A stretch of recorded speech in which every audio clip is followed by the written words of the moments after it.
Horror Movie Yearbook. I am Tim. I'm Willie. All right.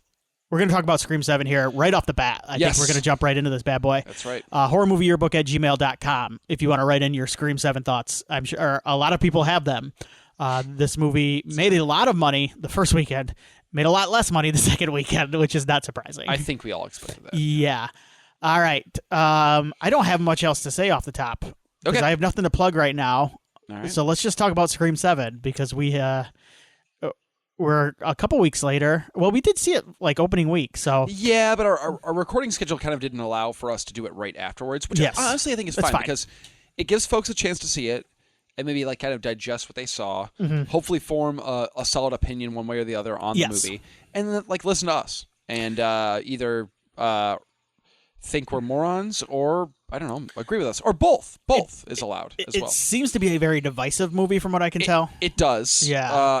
It seems. See, that's tough because divisive. I don't know if that's right. Okay.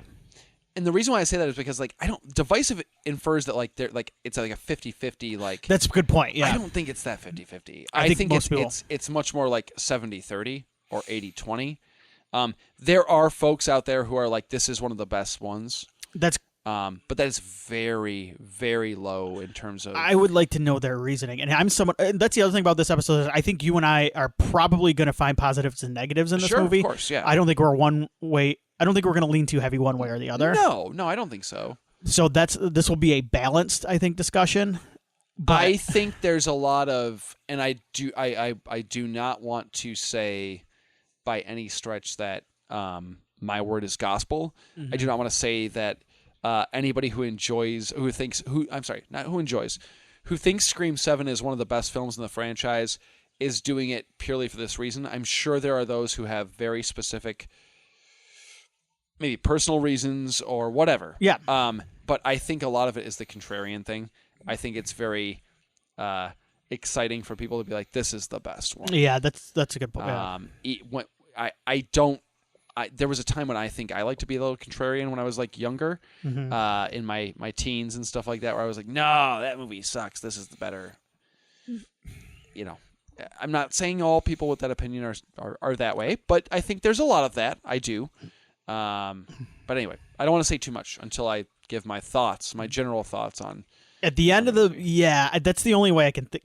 Anyway, at the end of this episode too, we're going to place it where in our Scream rankings at the end after we talk about it, and then I want to kind of touch on our bracket episode from last time and see if we part sevens, yes. See if where it ranks among the other part That'd sevens. Be fun. Yeah.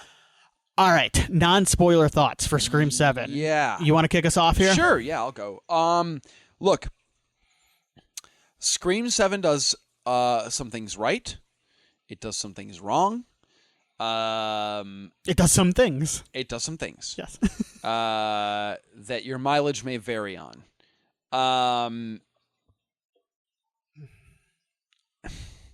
The worst Scream movie. Here's what separates Scream from other slasher franchises for me. It's not the meta thing. That's not it. No. It's not the approach to the whodunit aspect. That's not it either. It's not the tone. That's not it. For me, it has always been what separates and legitimately elevates, and I hate the elevated horror thing, but what I think legitimately for me elevates Scream among kind of above other slasher franchises, and I'll state this right now, Scream is not my favorite slasher franchise. Friday the 13th is. It always will be. Yeah. But I recognize that Scream is a better film series than Friday the 13th in terms of like its overall quality. Yeah. I can separate quality from my enjoyment. Yes. And I think a lot of people can't do that. Mm-hmm. And I'm happy I've reached a point in my life where I can. I'm 40 now. And hey, we're both 40 now. We are. No, you're 40. Well, you're your 40s where... We're both in our 40s. As you get further into it, you will you will be giving less and less of a shit about anything. Which is great. It's fantastic. I'm gonna be honest with you. This is the best decade so far. Because I've like as I get further, I'm just like I don't give a fuck what's going on. That makes me happy. I'm only a few days in, so yes. So I need time, but I'm getting there. Yeah. But that's what separates Scream from other slasher franchises for me is the characters. For me, it's unlike many other slasher franchises, there's a through line. We get to check in with these characters over the course of decades and different events. We get to check in with Sidney and Dewey and Gail, and then later characters that come in, like now we have the twins. Yeah, and that's what separates Scream for me from other slasher franchises. Is like there's a through line, and there's a heart, and there's a feeling of caring about these characters enough to where even like the side characters, the ones that might only last a movie or a couple of scenes, you feel bad when they die, right? Like Casey Becker in the original Scream. It hurts. Like we only know her for about 10 minutes. But like it's painful. The part where she's crawling on the ground and her parents are yes. Tatum. I hear a lot of people talk about Scream 7 in terms of like, oh, this person was only on screen for blah, blah, blah. Tatum's not, like, if you counted the number of minutes Tatum's on screen in Scream 1, it's probably less than 20 minutes. Mm-hmm. But when she dies, it sucks. And it blows. Because the characters are written in such a way where they make an impact on you. And they last with you. And they make the movie better and more memorable for that. And I think that carries through most of the Scream films. I'd say even the ones that I view as the weakest Scream films, 3 and 4, up to this point, I think are the weakest for me for very different reasons. Yeah. And 6 as well. Those 3, I would say, are the bottom 3 for me going into 7 for different reasons altogether. Even those films, I didn't want to see Jennifer Jolie die. It sucked. Mm-hmm. Spoilers for Scream's Past.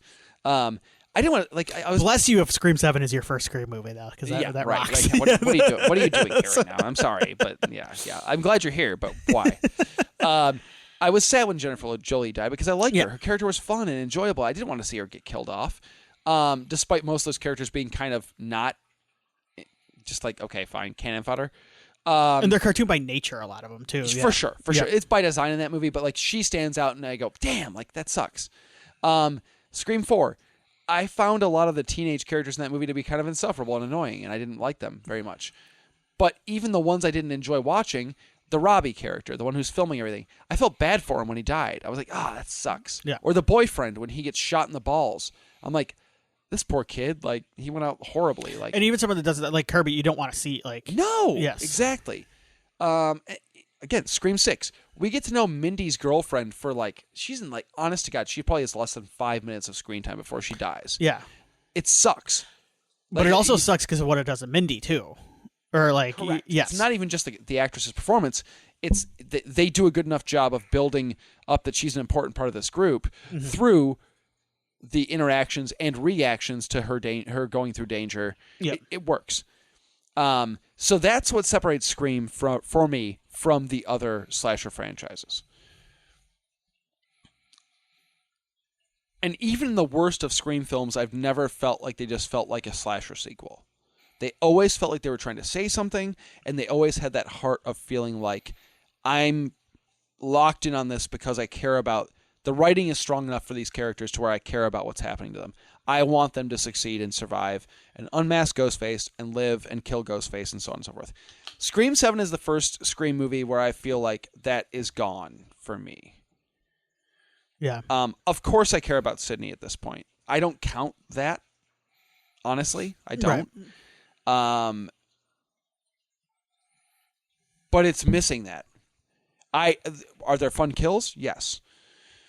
Are there fun chase sequences and action sequences? Yes, absolutely, 100%. Like, I think there's some stuff this movie does really, really well. I think there's some stuff this movie does better than any other sequel has done. And I'll state that, and I will get into that in spoilers. I will say outright, I think this movie does certain things better than any movie since 2 has done. Okay. And I stand by that, and I will get into that. But I think it gets the core wrong. Yeah. I think it really, truly does. And I think at the end of the day, despite my feelings on things like chase sequences or killer reveal or motive or any of that stuff, despite my feelings on that, because there's been movies in the past where I didn't like certain aspects of those things. Despite my feelings in this movie on that, I've gotten past that in other movies because the ride was so enjoyable. I'm not saying this ride isn't enjoyable. I'm just saying this is the most by the numbers slasher sequel this series has ever felt. I do think this movie has things to say. Okay. I just don't think it says them clearly. I think the message is jumbled. I think this movie feels like it needed another draft or two before it could find its footing. I feel like this Scream movie, historically the Scream movies have had very troubled productions from the first movie on. Mm-hmm. This is the first one where I go, I feel every bit of this troubled production. Mm-hmm. I do. It's the most flawed Scream movie for me. It's the least focused. However, I still had a lot of fun with it. When I go back years from now and I watch the Scream series for the 15th, 16th, 17th, 18th, 19th time, this will be included in the rewatch. I'm not going to skip it. But I will watch it differently than most of the other films in terms of I will watch it and go, this is that silly ass one. And that's where I'm at. It's fine. Yeah. It should have been better than fine. That's the thing. It's almost frustrating because I feel like it could have been better than fine. And I don't necessarily think it could have been like one of the greats, but there's stuff in here, particularly in the first two acts of the movie, I should say, that I really dug. And then it's amazing how much the reveal absolutely kills the rest of the movie for me. It hurts. And so when we got out of the theater, I remember going like, wow, we might disagree on this because I was higher on this movie. You were like high, like, oh my God, it's the best in the series or like one of the best. But no. you were like, I really kind of like that. Like, yeah. So I was low. Here's the story. I think the background to that. So you and I had kept up with the kind of the rumors in the production. Yeah. And then I remember one night we were talking about some of the stuff outside after the trailer had dropped. And I went, I'm done like paying attention to any more marketing or any more rumors or test screenings or any of that kind of stuff. I am cutting the cord until the movie comes out. And I did. And I was able to stay away from spoilers. The only thing, of course, I would come across is as I was looking through various websites, is I would see the reviews, but not like the whole reviews. I wouldn't read the reviews, but I'd see the headlines. And they were mainly very negative. A lot of the reviews were pretty negative, and a lot of them called out 80-20, 70-30. Yes. That's what I was, yeah. A lot of them called out the twist, the killer reveal. Mm-hmm. And I don't even think it's just the killer reveal. I think the whole third act is a mess. I think it's borderline. Yeah, I think it's a disaster, actually. We've had killer reveals that I have found underwhelming. 6. Or 6. Yeah. Even 5. Yeah. I think 5, if the reveal wasn't so much underwhelming, but unless I'm nuts, I remember walking out, we saw that in the theater together. Yeah. I'm fairly certain 5. We saw 5 and 6. Yes, we did 5 and 6, yep. And I remember walking out and we were like, that motive sucks. Yeah. It grew on me over time. Yes. But at the time, I remember us being like, that blows. That's the motive. Like, that was the big... I don't think this is going to grow on me. And I don't think the motive in 5 is as incisive as some people think it is. I think it's pretty, like... It's okay. I actually don't think it digs in as much as I wish it would have into that type of. Half-baked. It is a little bit, and it feels half-baked, and it feels like they pull some punches there. I think 6 is just goofy to me. The reveal is just goofy, and I think that the third act of 6 is bad too because of all the. That's the one where the indestructible Meeks Martin twins. And you kind of sit there and go, "What's happening right now? What am I?" And there's a killer that charges with a gun in his hand at somebody. And then 3 it's all weird. 3 is probably the other one that sticks out. I actually think 4, the reveal actually saves the movie a little bit for me. There's one reveal that's actually both reveals are actually kind of good. Yeah. Yeah. 3 is the other one because we talked about that last week too with Scott Foley. It's so out of left field in a lot of ways. But the motive works. The thing with 3 and 6 that separate those two movies, I think, from this one, as you touched on it too, is like I will go back and rewatch 3 because 3 is a very funny movie. Like the humor carries it. Yeah. It's basically a comedy, and I find stuff to laugh at every time. I can rewatch 6 because it's an action movie. It's a Fast and the Furious movie. Yes. With a Scream skin over it. It's a ton of fun to watch. Yeah. I think start to finish. Yep. This is a rewatch, like a franchise rewatch only watch. I'll watch it one more time when it comes out on streaming or video, whatever. Just to make sure. First of all, I need to see the motive again because I don't understand it. I'm going to need you to explain it to me because it is rapid fire. I'll try. And I only sat with it once. And I'll try. The thing is, so this is a movie that I will probably end up only rewatching when I watch the entire franchise. It's a completionist thing. Yes. Yeah. Yep. But that being said, maybe we'll see. Maybe it will grow on me. I don't want to say it won't, but as of right now, that's where I stand. Mm-hmm. I do think it does. On the positive side, I do think it does a lot of stuff I like with Sydney and her daughter. This feels like the first time. This feels like a grown-up Sydney. It feels like we're actually like bringing the character forward. Yes, she's felt like kind of a passenger in 4 and 5. Okay, all right. We're gonna do the character by character thing. Final thoughts before we get into final spoilers. thoughts. It's fine. Scream deserves better than fine. I think I liked it more than I expected to for about an hour and 10 minutes maybe. And then for about 20 or 30 minutes there at the end, I went, oh my God, what are we doing? Yeah. And I'm not someone who's that harsh on like the killer reveal because I understand. There have been bad ones. But it's so bad. Yeah. And it feels like, and I think we'll talk about this a little bit, it feels like a script was written for a completely different ending. And then the one we got, as you said, it was never worked out how to connect the two, the script to the ending that we got. Mm-hmm. And the script that I thought we were getting feels to me like a much more natural and thought-provoking in some ways movie than what we got. I think my issue is Scream, to me, works best in this. 6 doesn't actually. 5 does a little bit, but it doesn't. To me, it doesn't have anything to say, and I'm interested to see what you say there. Because that was the disappointing thing to me. I was just thinking they're going like, what is this about? Like 7. 7, yes. Like, what is this about? What is this movie trying to say? Because to me, that's Scream 2, Too. Wes was always trying to say something with all of his movies. Mm-hmm. And I feel like he was with 4. And I feel like 5 carried that forward. Then I feel like with 6, I think we started to lose that. And now 7, I think we've completely lost that. And the only stuff that works is the character moments for me. So, yes, that's where I stand. Okay. All right. How do you want to do the character breakdowns? Do you want to randomize it, or do you want to just go? Let's randomize it. That's funny. All right. Let's start with this movie's random as shit. So let's go. Let's start with McKenna Grace as Hannah Thurman, one of Tatum's best friends. Who? All right. So I'm gonna talk a little bit here. Star of the music video for the film. Star of the music video. I think both. Nice singing voice, by the way. Both Ghostbusters. Yeah, I didn't realize she was a musician, but yeah, that's a cool song.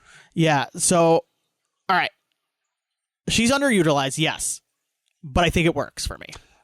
It's cool because that's like I don't. The only reason I know McKenna Grace is like an up and coming star is because I've heard that. I haven't seen her movies. So she was in the Ghostbusters movie. I haven't watched it either one. No? No. I really liked her in the first one. I don't remember the second one that well. Okay. So, yeah. But she's got a good presence. I like the scene with her. And again, this Kevin Williamson is very much he is more so than any other Scream movie, and I think it's probably because of his direction, is very much aping in an okay way Halloween 78. Halloween 78 and a little bit of Halloween 2018 or a little bit of that. Is it too. 16 or 18? I can't remember right now. When I say 78, I'm thinking about the scene of the three girls walking together. Absolutely, yeah. I loved that. Love that. I love that because that felt like a throwback without being, look at what we're doing. You know, that was nice. I might as well get it out here too because I'm talking about kind of that vibe of 78 Halloween.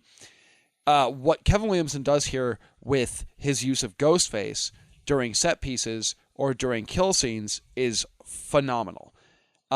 His direction for Ghostface fading in and out of darkness in the background, whether it's a closet, a room behind them, the sequence with Joel McHale with the sheets, kind of Ghostface popping up and then kind of drifting back, that's very Halloween 78, and I don't even think Halloween 2018 captured that as well as this movie does. Yeah. So bravo to Kevin Williamson for that. Phenomenal. As for McKenna Grace, underutilized, sure, great.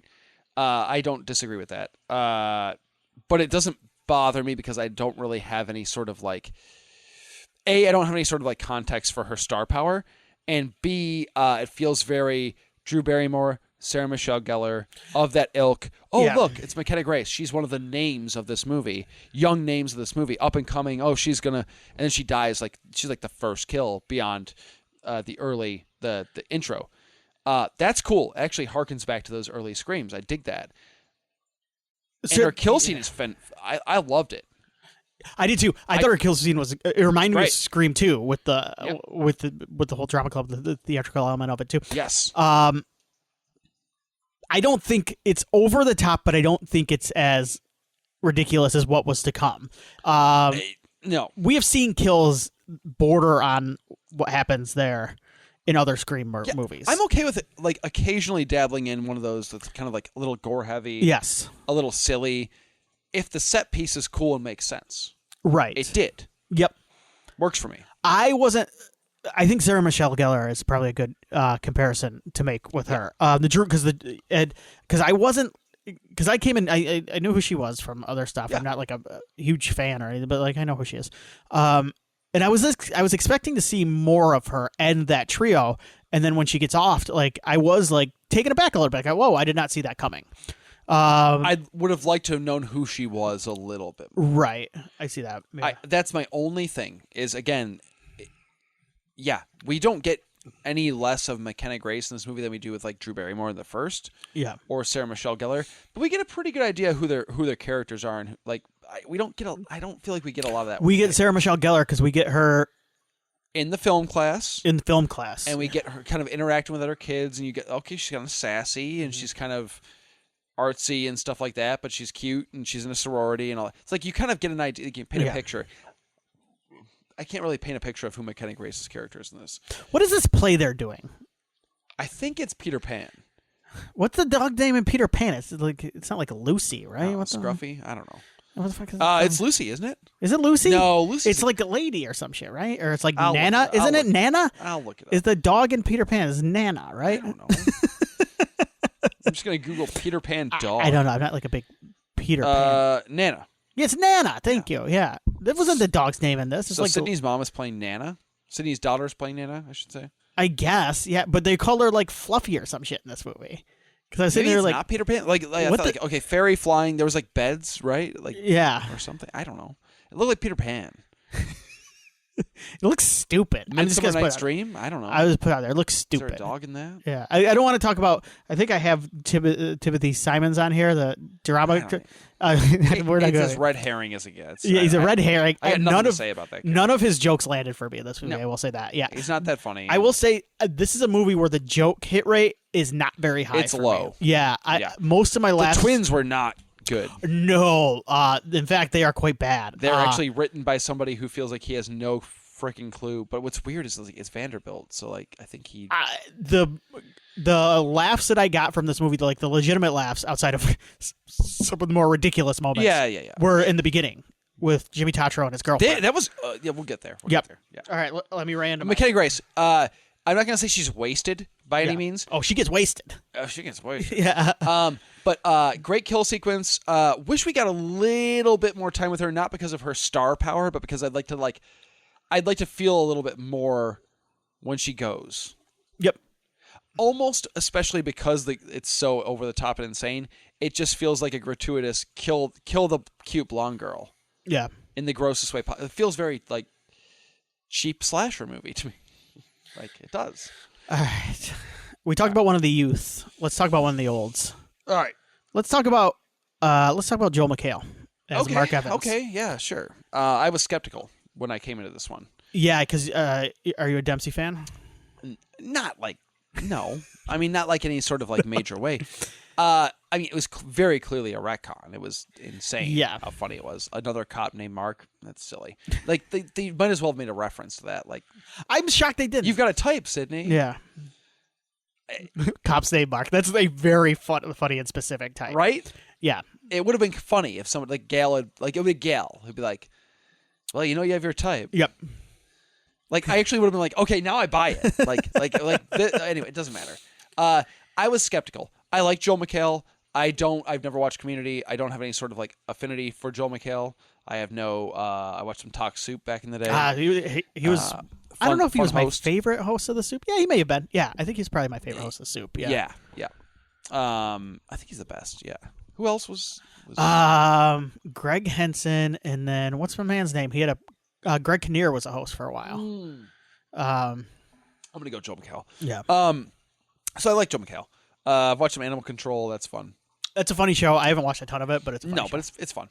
I'm like, I don't know. He pretty much got to wear his outfit.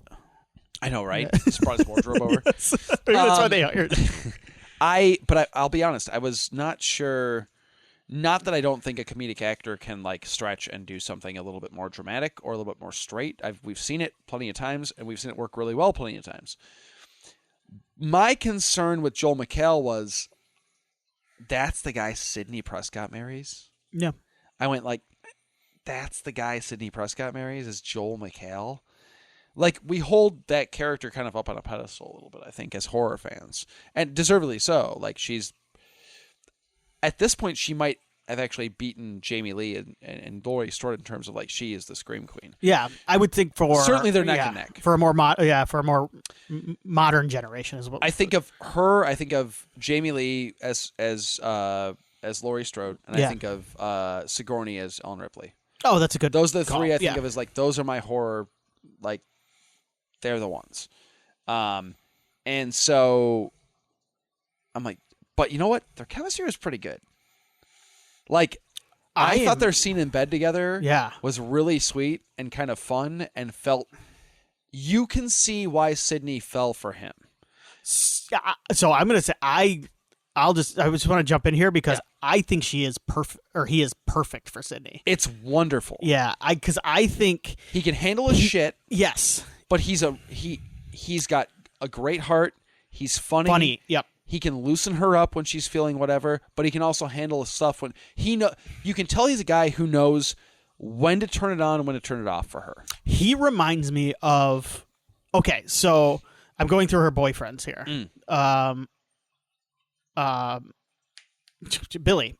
Yeah. High school boyfriend, but very dark, very moody. He has a couple of lines that are kind of funny, but he's definitely a bit edgy. What's the man's name? Jerry O'Connell, kind of a dork. Derek. Derek. Now, Derek is the guy, the type of guy. He may be a little bit too bland for Sydney in some ways, but I think she was going for the exact opposite of what she did. Yeah. Yeah. So I think somewhere in the middle of these two. And then Dempsey, from what we know of him, is too dark. He's too dark and moody for me. But he's been through some shit, so he can bond with her. He can bond with her, but I don't think they would be a good married couple. No. I think it would end like he would be too much for her. He'd get lost in the work. Like, what's your favorite scary movie? My Life. Yeah, right. But McHale seems like a nice blend of different. He reminds me more of Derek than any of the other, but boyfriends. Not. But a little funnier. Yes. Able to more naturally be like lighten her load, mental load. Right. And also, like I said, he's a cop. Like he's no dummy, and he understands like that. Yes. Yeah, their family's probably always going to be a little bit, they're under a microscope. Mm-hmm. Yeah. I thought he was great. Me too. And that scene in the bed, the two of them kind of joking, and I was yes. Yeah. And honestly, I think maybe this is where we can talk about what I think is the best sequence in the movie, sure. which is that middle sequence where Ghostface is coming down through the attic. Unreal. And going, I thought this was fantastic. I would put this up there as far as sequences go. I would put this up there near the top. It's top 5 in the series. Yeah, I would say so. Best since 2, maybe? I mean, Casey Becker's sequence is the best. It's the GOAT. It doesn't, Some of Gail's sequence in 2, in the sound booth and stuff, that's 2. That's 2. Those 2 are the best. This might be 3 or 4. I'm trying to think. I like some of the. What's the one in 6? The standout moment in 6. The escape. The apartment escape with the ladder. The apartment escape. Pretty solid. The bodega sequence is fun. But it's fun. I think this is better though. Yeah, 100%. When I say Williamson directed the shit out of some of these sequences. Yeah. This one's great. There's a couple other good ones, really solid ones. The McKenna Grace stuff is great in the theater. He really. I love this too because it did kind of jolt me out of my seat a little bit because I went, okay, what are we doing here? Like I was locked in a little bit, and I thought it was cool that we got the unmasking of Ghostface. Even though you knew it was going somewhere else, like you weren't getting it, but I was knocked a little bit off my heels here, and I went, all right, where's this movie going? And then where it went, I wasn't exactly crazy about, but it's suspenseful. It brings you, it kind of sucks you in and makes you nervous and uncomfortable, and then it races your heart rate as the action amps up, and then it gives you that release of Gale running over Ghostface. And the fun in it, like, yeah, Gail's here. One of those ridiculous movie moments that like doesn't make any sense, but doesn't matter. Just go with it. Like, doesn't matter. I'll be honest with you. I do think some people get lost in wanting everything to be so realistic that it's not fun. This was perfect cinema. I go to the movies for goofy shit like that. This was like blockbuster cinema stuff. Yes, and I was on board. This is the best sequence in the film for sure. It's one of them. Any more thoughts on Mark Evans? No, he's really good. I'm glad he lived. Yeah, me too. I don't know if we're going to get a sequel to this specifically in terms of like another Sydney movie with her family. We could talk about where they go at the end. But I'm glad he lived. I know there were 2 cuts of this film. Yeah. He was dead in the other one. Yeah. I think living is better. I don't want Sidney's husband to die. I don't know. She didn't seem to care much at the end, but all right, let's talk about. Oh my god! Okay, this will be a quick one here. I just scrolled by. It kind of undercuts the thing too, like the relationship a little bit, right? It's very weird. It's very weird, and it's another misstep in the third act where I'm just like, come on, what are we doing? Yeah. Were we paying attention here? Who was shooting this? All right, we'll just do this one real quick. Yeah. Mark Consuelos is Robbie Rivers. Sorry, I had him down. Okay, so Mark Consuelos. I believe he's on. He's Regis now. He took Regis's spot. Yes. Right? He was Mija from Riverdale. He took. Wait, hold on. There was another guy between him and Regis. Oh, Seacrest, right? Yeah. And wasn't it Michael Strahan for a while too, or Strathern or whatever? No, Strahan's on Good Morning America. Wasn't he on that for a while too? Oh, maybe you're right. I think he was. Kelly. It's Kelly. I have a feeling Kelly Ripa might be a little bit hard to work with, and only Mark Consuelos. Oh, of course he can tame her, tame the wild beast because they're married, right? Oh, that's right. Yeah, so they're a married couple, and only he's like, listen, I love my wife. He's an ultimate wife guy because like nobody else can put up with her. Okay. Except for Regis could. Regis could, but Regis comes from old Hollywood, old Regis, TV. Hey. She had to mind her P's and Q's with Regis. With Regis. She stepped all over Seacrest. He's like, I got to go host Wheel of Fortune. I got to get out of here. Vanna, I'll give you the loving arms of Vanna White. She'll take care of me. We've all said that at one point. I do love Vanna. Anyway, I just want to, I had him down here. We don't have to talk about it very long. I actually, you know what? I take it back when I said the comedy. He was cracking me up. I think he's legitimately funny in this movie. He is. Yeah. He's great. Yeah. I wish they'd done a little bit, I almost wish there's a little bit more interaction with him and Gale. Yeah, their stuff was really fun back and forth. Because I was like, I liked it. Because give me a little more. He's like a small town reporter. He's her. He's her. Back when. And he's like, obviously, he comes across, he's a very handsome gentleman in this small town of Indiana, and you look at the guy and you go like, oh, like that guy should be in LA. Like he looks like an LA or a New York guy. He looks like a coastal elite. So what do you end up doing to get? Why is he back here? Yeah. It's but great. then like he is kind of playing it, and maybe it's just how he naturally is. But he came across to me as like a guy who's big timing everybody in small town Indiana. But like that added to how fucking funny I thought he was. He was fun. Like there's nothing funnier to me than a guy big timing people in like a small town Midwestern, some small market. He was fun on local TV news. He was fun. All right. Let's talk about. All right, let's go back to the kids here. Let's talk about Isabel May as Tatum Evans, Sydney's daughter. This is a tough one, right? Because you got to be. What's funny is like she's essentially the third in this series, the third actress in the series to have to be like the next generation. Emma Roberts had to do it in 4. Yeah. We obviously know that was the big twist. And then Melissa Barrera, of course, had to do it in 5 and 6. Yeah. And now we got Isabel May. And so it's kind of a tough act to follow because obviously like Emma Roberts, when you go back and watch 4, is kind of bland and like feels very like this is like forced, like this is the next generation Sydney. But then the twist happens and you're like, oh my God, it's perfect. Like that was great. It's by design. And that's probably the thing that 4 does best is that stuff with her. Yeah. 5 and 6, it takes a minute because I think with 5, like I don't think a lot of people received Melissa Barrera's performance very well, including myself. I was kind of like, she's fine, but like I don't know that she can carry this.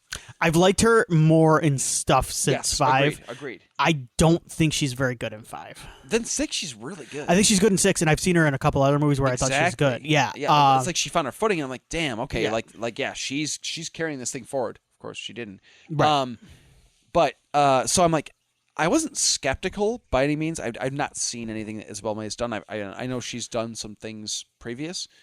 I thought she was solid, and I had no issue with her performance. I think some of the writing of her, it feels a little bit typical of like angsty teen stuff. But then isn't that kind of how angsty teens are? Sydney's a little angsty teen, yeah. It was fine. And she's solid. I ultimately enjoyed the stuff between her and Sydney. I thought she's a strong enough performer to carry that, to feed well off of Neve Campbell and vice versa. I enjoyed her enough to where if they were like, we're going to do another movie with Sydney's daughter, I don't know that's what I want, but if they do it, I'll be like, cool. Yeah, she can carry. She can be the lead of a Scream film for sure. No question. So not major thoughts on her. But I was pleasantly surprised by how much I liked her and Sydney's dynamic, and a lot of that has to do with her performance. So, it worked for me. Yeah. Yeah, I like her too. I think we're pretty much in the same boat. Yeah. I think it feels like your typical on-screen kind of prickly mother-daughter relationship, and I think they both play that well. I think she does a good job of towing the line of being too bratty and understandable in where she's coming from. Yeah, I agree. Yeah. I liked... this goes back to Joel McHale a little bit. I like the way his character is written, and I like the way he plays it, where he's not exasperated with both of them, but he's also like, you've got to fucking deal with this one. that felt very real to me. Yeah. Because this is a you problem. This is a mother-daughter problem. I'm staying the fuck out of this because I know better from both sides of you. It's so like that felt good, and because it is, and that's what this movie is about. And I think that stuff, whether it's due to Williamson or Campbell or Vanderbilt, I think they nail what it would be like to be Sidney Prescott's daughter. Yeah. And I think she has actually a very strong arc throughout the movie, and as silly as it gets at the end, it's a little goofy towards the end. There's some silly lines. There's some corniness. Yeah. But you do see her grow. And I want to give the movie credit for that because she does have an arc. And I think it's one of the strongest parts of the movie, her and Sydney kind of... You do care about her. I did care about her. And I liked to see her growth. Now, I will say, and this might tie in when we talk a little bit about the boyfriend, I never bought her and the boyfriend together. Let's talk about him. Are we done with her? We should do that. Yeah. What's his name? What's my general? Ben. What's the actor's name? I'm looking right now. It's okay. Sam Reckner as Ben Brown. He is or Rechner. Here. It's twofold with him. He's underwritten. He's never anything more than a red herring the entire time. There's the scene with him on his computer in the car when she thinks embarrassingly badly written. I could not believe how bad it's that was. Awful. What's the okay? It read like fan fiction. It is so stupid looking too. On top of it, it's terrible. It's terrible. It makes no sense. It's hilariously contrived. It's bad. This is where the movie. I think this is around the time the movie started going off the rails completely for me. It does the character no favors, does the actor no favors. It's bad. So it's a mixture of the character is underwritten to the point of I felt nothing when this character died. Zero. I was like, that sucks. I guess. I never thought he was the killer. Not once did I think he was the killer, and not once did I find him interesting at all. I'm with you. I don't really blame the actor. Like, I just don't. No, he's underwritten. he's completely underwritten, and this is, again, I'm not blaming the actor here. I don't feel any chemistry between those two actors. I felt no chemistry between him and the actors. No, I didn't buy that. Like I said, I did not buy them together at all. There was no chemistry. Yeah. Those two didn't feel connected in any way. And part of that isn't even like, I don't even know if that's on the actors. Part of it, you're right, it's because like we don't get to see them spend much time other than in the beginning when they're just kind of horny, and then we get into it's immediately into like, is this guy can I trust him? Yep. We don't. And we've done this before. Yes, we did this shit in 4. Yes. We've done this stuff in 6. Like yeah. We've done that. Like, can you trust the boyfriend across the way? Yeah. Who sneaks in your window? We've done this. It's been done. We can move on. Like, I have no beef with the actor. There's a sweet earnestness to his performance that reminds me a little bit of Jerry O'Connell, which is nice. Other than that, I don't have much to say that's like positive, and it's not his fault. You highlighted, I think, the biggest talking point, which is that scene with his laptop in the car. It's so bad. Where I couldn't believe what I was watching. Like, what I was like, are we doing this right now? This is crazy. Okay, so he's in the movie, like, he's acting out like Stu Macher. He's sitting around in his bedroom doing AI, like motion Gemini capture or something, right? I Essentially, don't know. I guess Grok is doing it. Why to prove that it could be done? Of course, it can be done. Like, what are we? God, it's not good. It's a really hackneyed way to like. Can you imagine being his parents and walking in on him doing this? He died, and they're like, okay, good. They didn't say no more weird. They're like, no more weird AI videos. Goodness, no more weird videos of imitating. That kid was weird. Dead teenagers. They're both like he kind of had it coming, right? So we've talked about the olds and the youths. Let's talk about the middles. Oh, let's talk about the Meeks Martin twins. All right. So the only reason they are in this movie, I didn't hate seeing them. No, I didn't hate seeing because them. I like those two. I like Chad the most. Mindy's getting a little bit tired for me. Yeah, we'll talk about Mindy here in a second. Yeah. The reason I like seeing them is because I did not want them to ignore 5 and 6, and it felt like that was a possibility at first because of everything that went on. I wanted 5 and 6 to be represented in some way. Yeah. And so even as ridiculous as it is, even plot-wise, for them to be in this movie, insane. I was happy for them. I buy one of them being in this movie more than the other. Chad being a cameraman for Sydney, totally. It's fine. For Gail. I don't think, or Gail, yes, sorry. Totally fine. It's fine. It's not like it doesn't make a ton of sense. But I can buy it. I can buy that guy lugging around a camera for Gail because she's like, hey, do you want a job? Mindy, for the life of me, do not understand why she it makes no sense. Wants to replace Gail Weathers. It makes no sense. As a news reporter. Have we seen any of this in the past? No, it makes no sense. These two characters should not be in this movie. Oh, yeah. They shouldn't. They serve no purpose. Zero. None. Zero. I love the twins. I legit do. I would watch a Mindy and Chad led movie called Scream 8 about them dealing with something in a heartbeat. I like these two characters. When we got out of Scream 6, we thought about where we wanted the movies to go, and we were like, you know what? If they want to move on from Melissa Barrera and Jenna Ortega, that's fine. That's fine. I think their story is done. I want to see more of these two. And I'm still there. Yeah. I would watch a movie with these two leading. They this didn't ruin them for me or anything. It's silly as shit, but no. Because the performances are still strong. They work with what they're given. It's all good. They do not need to be in this movie. It's nutty.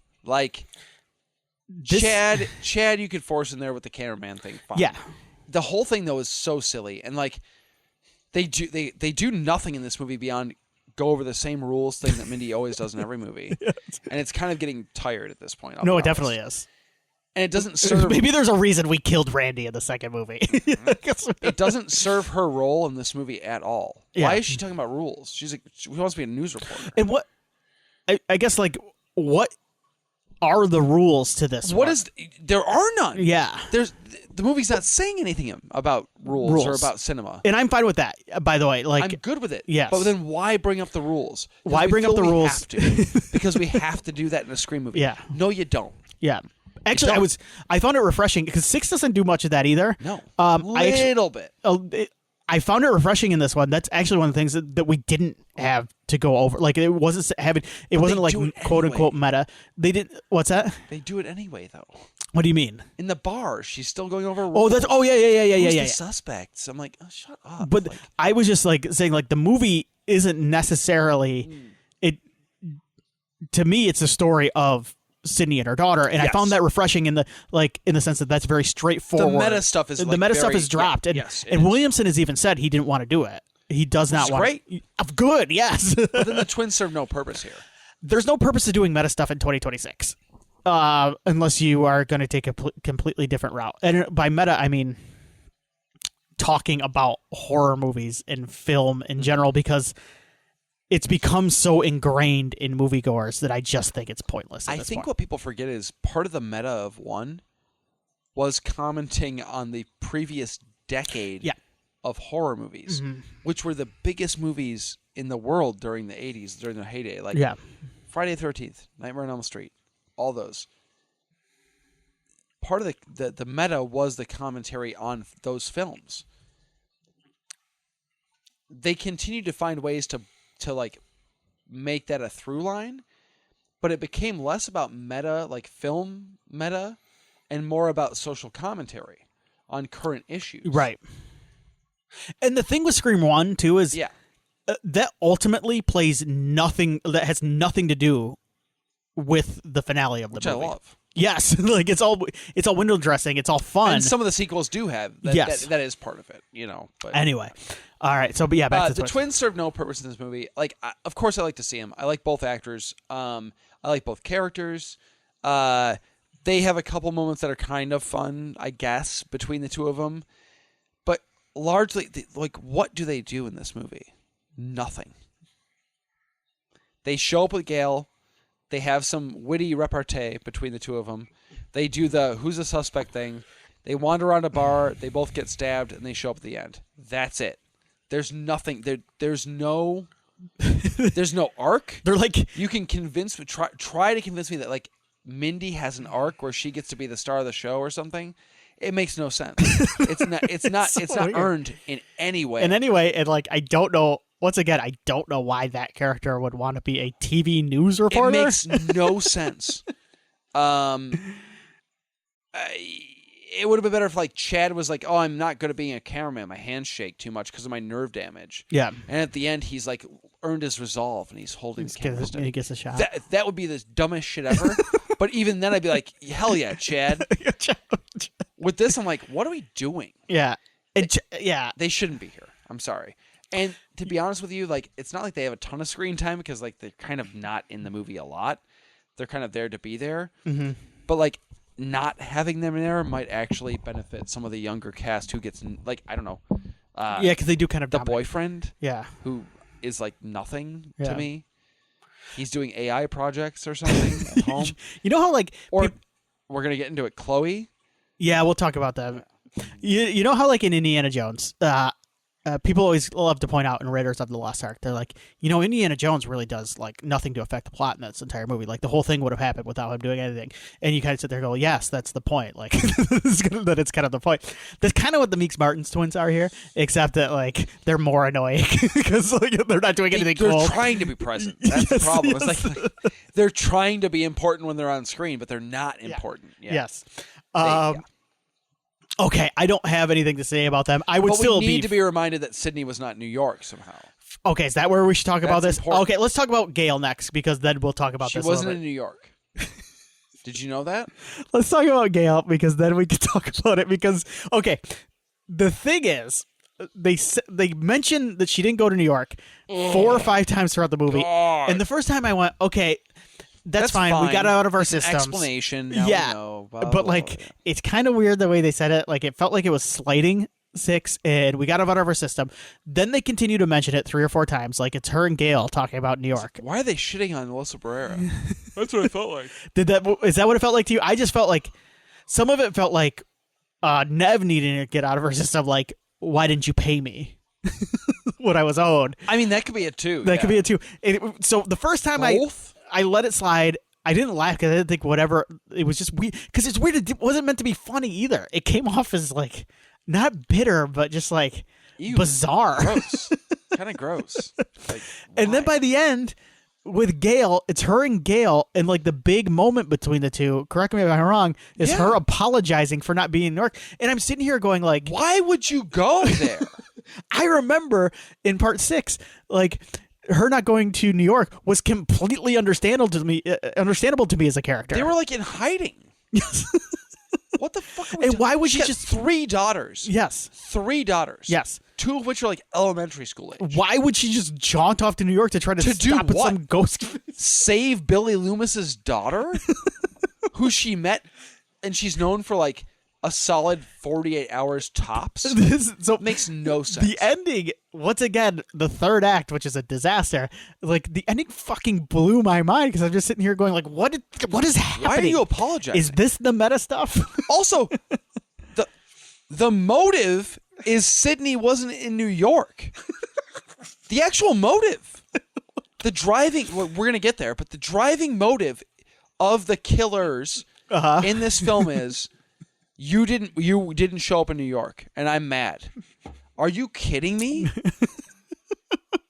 And I know what they were trying to do here. Okay. I know it, but it is so bass-backwards, I can't even believe it. Sorry. All right, so does it tie? Gail. All right, Gail. Serves all right. zero purpose in this movie. Does nothing. I like the stuff with her and Sydney. I like the scenes with her and Sydney, not New York related. Because I love those two together. You know what? And I do think they have great chemistry. Williamson and Nev and Courtney Cox know those two characters inside and out, that it's very natural. And like I thought it was the best stuff between those two since the first two. Yeah, since 2. I agree. Like I thought it because it's an antagonistic relationship between the two of them too. Like they're never going to be best friends. No, ever. But they respect each other. But Gail, they get Gail too because Gail will go for the story. Human. Yeah, again, like for the first time in there. Yeah. And Gail's a reporter, and she's a good one, and she will dig into what makes Sydney uncomfortable to get the story and to get the answer out of her, and that's what a journalist should do. She's always going to be that person. Yep. And Sydney gets it. Sydney gets it, but it pisses her off in the moment. Hell yeah, it piss you off too. Yeah, yes. I mean, like yes, but then she comes don't back. Don't about my kids. Yes. Like, then she comes in and she goes, "All right, Gail, I get it." Like.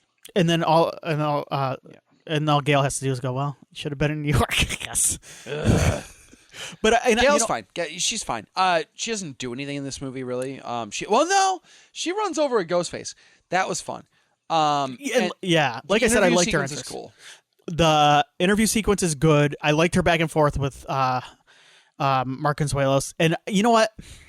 Looking back, as shitty as it ended up being with Ethan Embry, I do like the two of them investigating things together, going into the asylum or the. I'll take it back. She does serve a purpose in this movie. It's not like the twins where I'm like, why are you here? Yeah, the Gail being here makes sense and works. And I guess she just kind of disappears a little bit. And I'd like her to be a little bit more active at some point later on in the movie, I guess. Yes. Well, that third act is so goddamn messy. Does she need to be there? No, I don't. I guess not. What does she... So maybe Gail is fine. Like, what does she do when Sydney goes back? Does she just kind of hang out back at the TV studio with Mark Consuelos? She's probably like, listen... it is what it is. I know you've done some things in your past. Apparently, I might be able to get you a job. We'll go with Gail is fine in this movie. Yeah. And her scenes with Sydney, I think, are solid. Yeah. Gail makes sense, and this is the nice thing about Gail. It always makes sense for her to be brought in to something like this than Sydney, who sometimes you start. It's a little bit of the Paul Walker from Fast and Furious, where you're sitting here going like, dude, you got a family now. What the fuck are you doing? Like, why do you keep doing this? For or sure. Jordana Brewster, even at this point. Like, where like Sydney, like it always made sense to me that she sat out 6 because like, but like Gail doesn't. She wants to be in the mix. She wants to be. That's her. That's what she lives for. That's her entire job. arc in 4 is like, I want to be in it. Yep. So it always makes sense for her to come back to whatever this is. So it didn't bring a problem. And I like Courtney Cox's performance, and it's good stuff. I will say I like the idea of her having the nerve damage and stuff like that. Yeah, that works. Plays off of Dewey. Yep. I like her taking pills and stuff like that to keep herself. I kind of like that because it shows the physical, like she's been through some shit at this point. Like, and so I dig that. I'll say if she's got nerve damage, why the hell isn't Chad? That's all I'm gonna say. Whenever they allude to the relationship between Gail and Dewey, and more specifically the real life relationship between Courtney Cox and David Arquette, it always works for me. It does. It worked really well in 5. And I think some of it is those two actors are very open.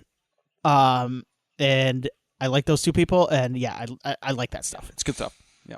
All right, where do you want to go next? I don't know. I know all right, I'm on your journey. Let's knock those other two kids out. One of them definitely got knocked out. Oh, because we still have to talk about the opening too.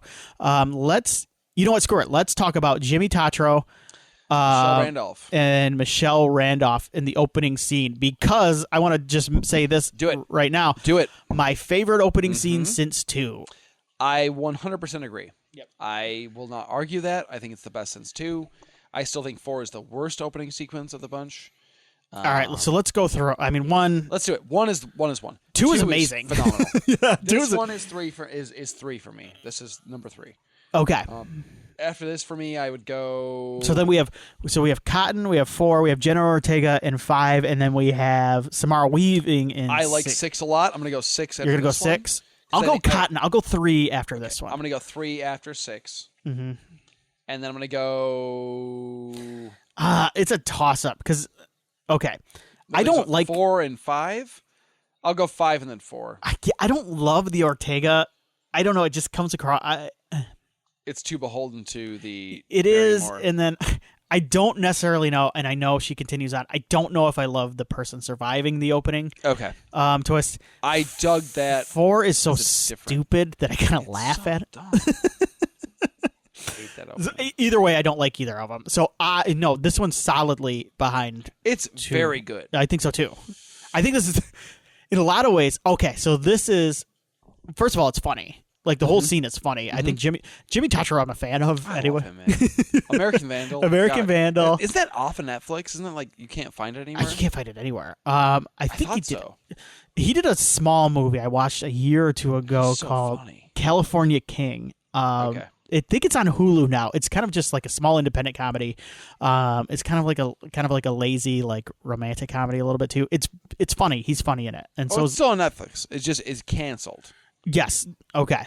Oh, they still have it on there. So if you have not watched American Vandal, do it. It is so funny. But season 1 is phenomenal. Season 2 is very good too. I do want to mention Michelle Randolph too because she's really good at this too, in the sense that she's playing the one of my favorite character types, which is the exasperated girlfriend who's just going along with her boyfriend's stupid obsessions. My sweet wife has been along for the ride so many times. I was gonna say, which really hit home for her. I can't speak for you, but mine has been. Yeah. She's been to pro wrestling shows, live ones, 2 nights in a row. Yeah. At one point in time, I don't know how she pulled that off. She went to North Carolina and stayed the night at the Ninja Turtles house with me. So like she's been through it. Yes. She's about to go down to Nashville in June with me. And bless their hearts. Damn straight. And he's got it. What we're trying to say is Jimmy Tatra's got a good one here. If he didn't die, right. That's right. And she was with him. She should have quit pranking her so much. Wasn't cool. Well, that's the thing. He's got to grow up a little bit. But I loved the stuff. And even though you could see where it was going, I don't care. I love the stuff with the fake ghost face. I thought it was so sweet. I loved all of it. I loved Did the she call. Pee? I missed it. Did she pee in the movie? She said she had to pee, and then did she leave the bathroom? I can't remember. She probably peed while she was dangling from the chandelier. Just peed a little bit, and dude, wouldn't you? I think that's I think Katherine Heigl does commercials. I love the call from the Airbnb owner. Oh my god! Thank you. The funniest moment, maybe in any screen movie. So funny. The fucking laugh that guy does. It's great. There was rumor that it was the voice of Ghostface from the MTV series. Yeah, it is not. Okay. Somebody messaged him on Instagram and said, "Yo, is that you?" And he's like, "Nah, it's not me." Either way, the little laugh he does in it may have been the hardest. It is suspenseful, and the ending it works where they burn down the house and lights are on fire while she's still alive. I'm like, God damn! Like we are. It rules, and it sets up where I thought we were going. But it also has nothing to do with anything that happens in the third act.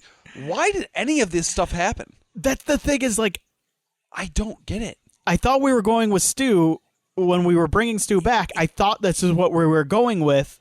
Why did they burn Stu's house down? I don't know.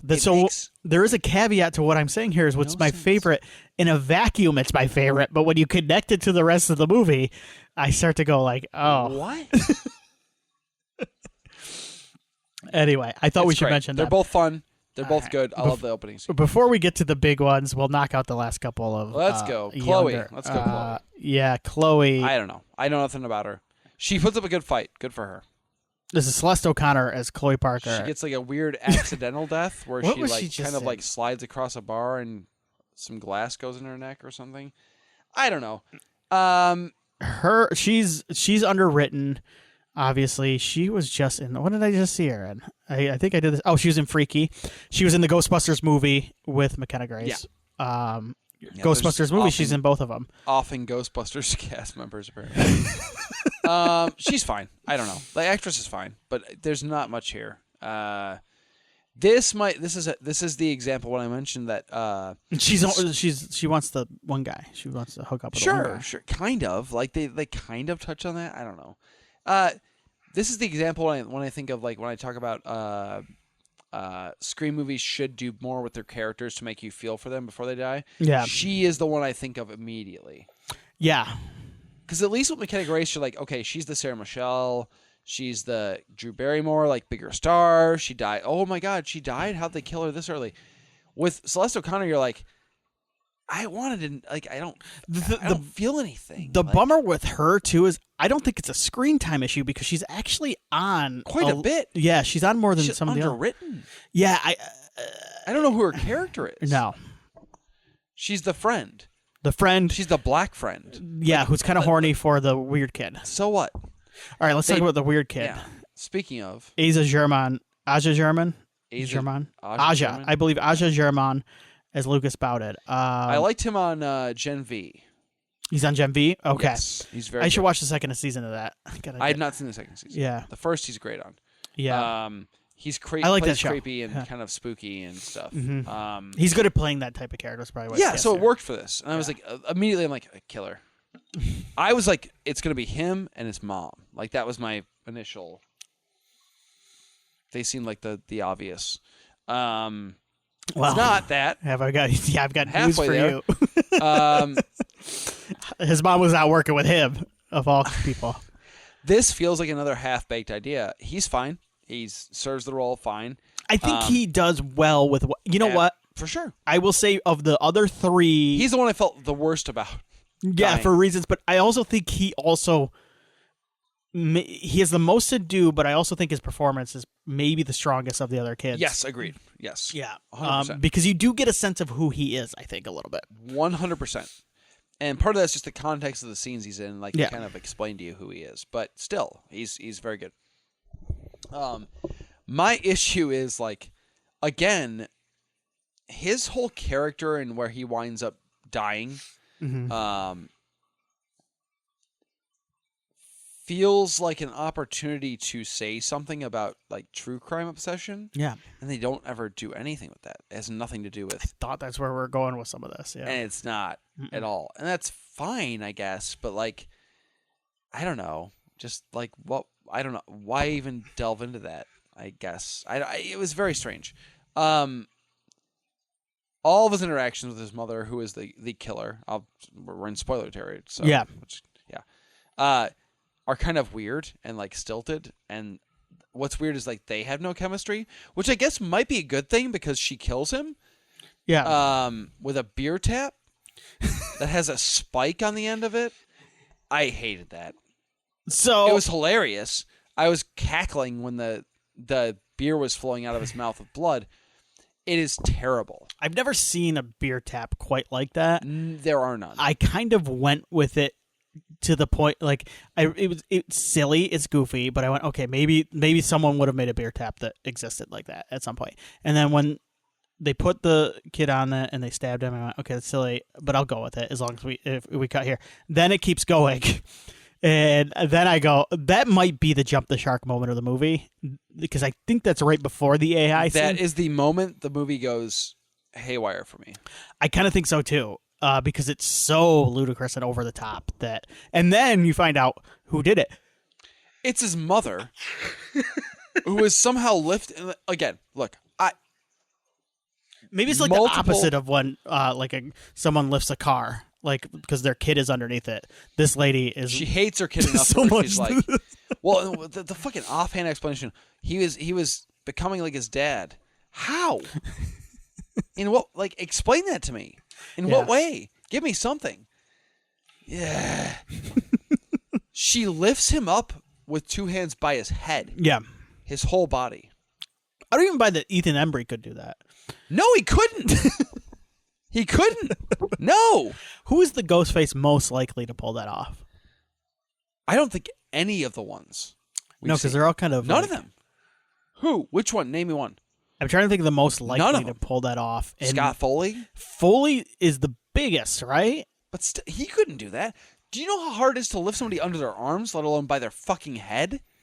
That doesn't make sense. Yeah, this is a Michael... It's insane. This is a Jason. Michael Myers kill. This is why this Scream movie feels like a slasher movie. It doesn't feel like a Scream movie.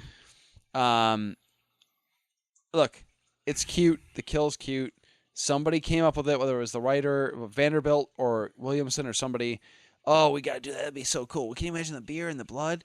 Yeah, but like if it doesn't make sense leading up to it, then why are we doing it? So it feels like Williamson is aping multiple Halloween movies here, because this kill and some of the other moments in this movie, and some of the stuff with Sidney that I think feels Halloween Kills. It feels very much like a David Gordon Green Halloweens.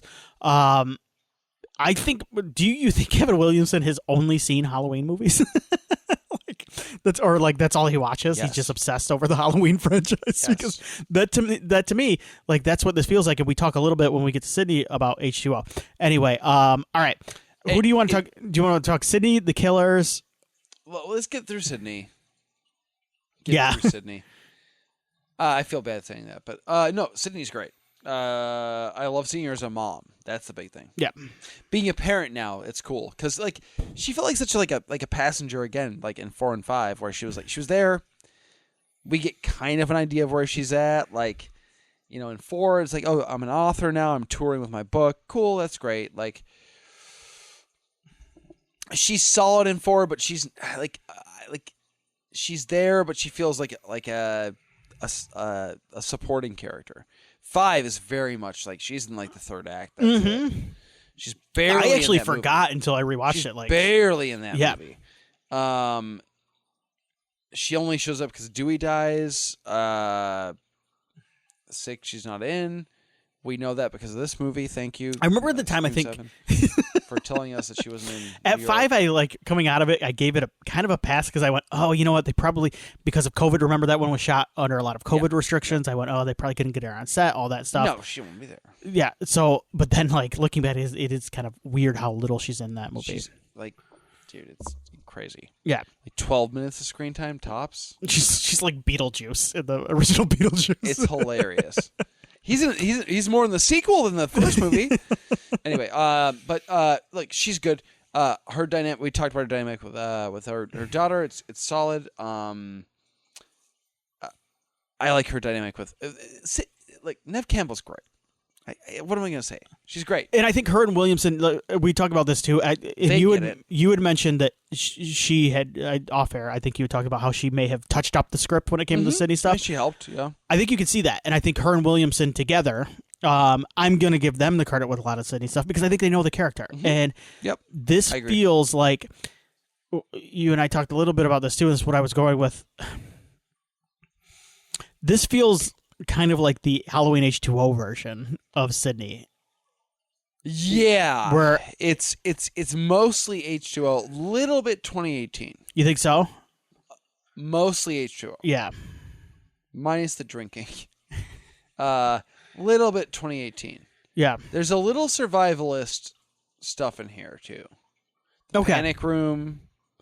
I don't think it's as over the top. No, it feels real. Yeah. No. Yeah. Again, I'm not like. There's a bit of that in here too. Yeah.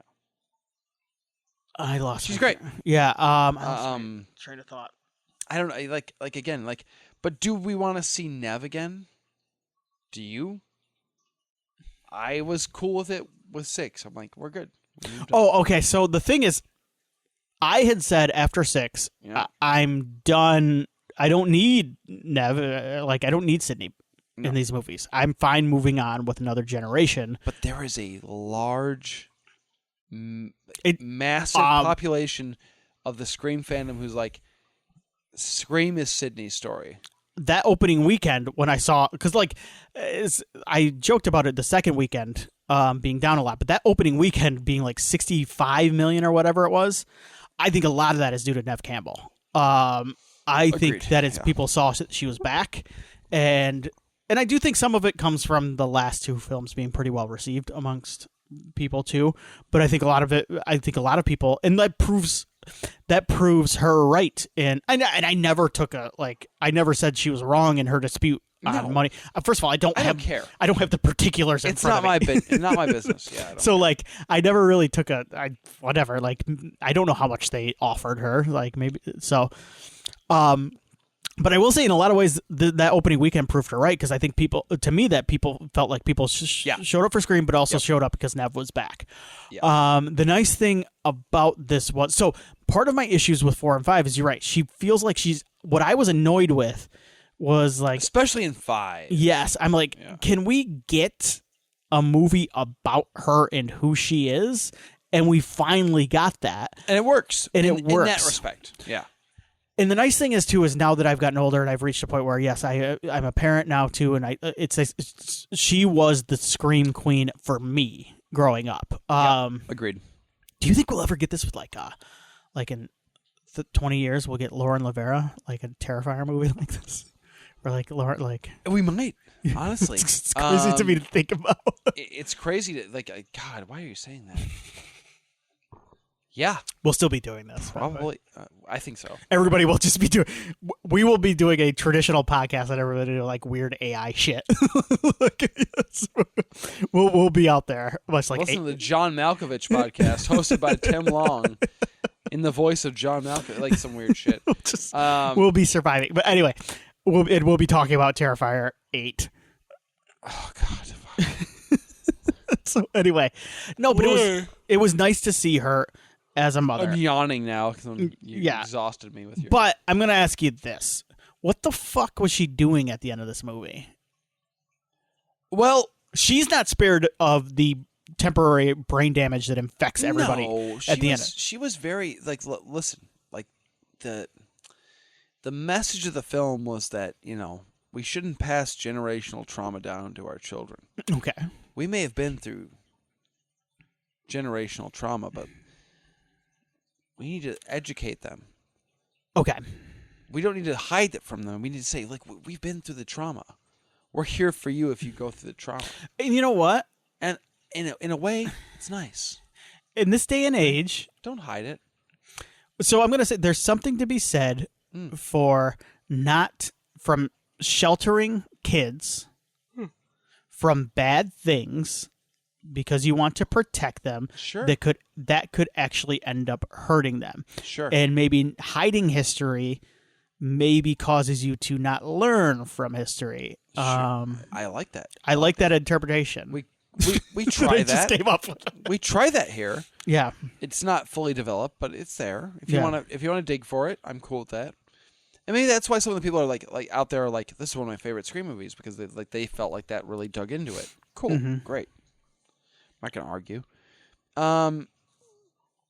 But she's very focused on making sure that her daughter and us as the audience understand what she's trying to get across. Like she gets it now. What she's not super concerned about is her husband, who's been stabbed 9 times.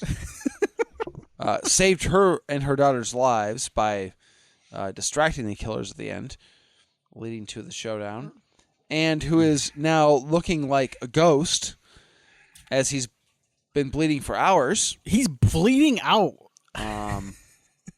And driving away in an ambulance. Does she get in the ambulance? No. She's got to have a heart-to-heart with Tatum about why she's named Tatum on the porch. Not something that can wait till tomorrow. Well, her husband is. It's crazy to me that question has never come up before. Between the two of them, yeah. I mean, I guess I guess I never asked why I was named Tim, but I also always knew why I was named Tim because I had an uncle named Tim. Yeah, but you don't have books written by your mom and dad about how they survived serial killer sprees. Yeah, and their friend named Tatum died. At one point in time, her daughter actually says in the movie, like, you name me after a victim. Yeah, that was a weird line. Or something like that. Like she died, blah, blah, blah. And, Sydney's like, no, she was more than that or something, and then she tells her at the end. It was dumb. I kind of like that line in the sense that a lot of times, like, and I don't like this, we label people who get an illness as fighters, and then like they die, and like you just get like okay, they're fighters, but like what does it mean if they die? Like, do they not fight hard enough? Of course they not. Win. Yeah, of course not. Like they fought. They don't even fight. Like it's just something that happens. Like it's awful and it's shitty and it's life. And you said that, and so like I kind of like the line. Now that I think about it, of her like saying like you name me after a victim, because it is kind of like a teenager level of understanding. She does say that, right? I believe so. Something yeah, like that, yeah. because it is kind of like a teenager level of it. But like you're like, yeah, why'd you? Yeah. She's not a victim. Like, of course, she is labeled a victim, but like it is just something awful that happened. Like she was killed, but she was a great person. Yeah, like awful things happen. So, yeah, I do understand that. But yes, you're right. It is absolutely not the time and the place. And that conversation could have been had earlier in the movie and been just as effective, if not more effective. But it's almost like they forgot. We better touch on this, yeah. A weird he moment. Is dying. Just a very bizarre. He might be dead. Like, the next movie, they could be like, oh, your dad died. And it speaks to what I think is, all right, let's talk about the killers now. Are you ready? So it speaks to what I think we both decided is the big issue with this movie, which is the third act and the reveal and just everything that happens that honestly to me feels like it's born out of test screenings. Yeah. And it's crazy to me that they thought, or test audience thought, that this is a good ending. Test audiences are trash. Yes. Let's just be honest. Listen, there are 3 killers in this film. Mm-hmm. Before we move on to the ones we really want to talk about, let's talk about Carl Gibbs. His last name's Gibbs. Were you excited? Hell yeah. I got a ghost face named Gibbs. That is kind of cool, right? To have your name. Sweet, right? Carl Gibbs is a ghost face. To have your name immortalized in one of your favorite franchises. I'm pumped. Yeah. Actually, I am kind of pumped. Carl Gibbs is a ghost face. I don't know what he does beyond getting run over by a car. He shows up at the coffee shop. He's got the best sequence of the movie. Yeah. He is cool.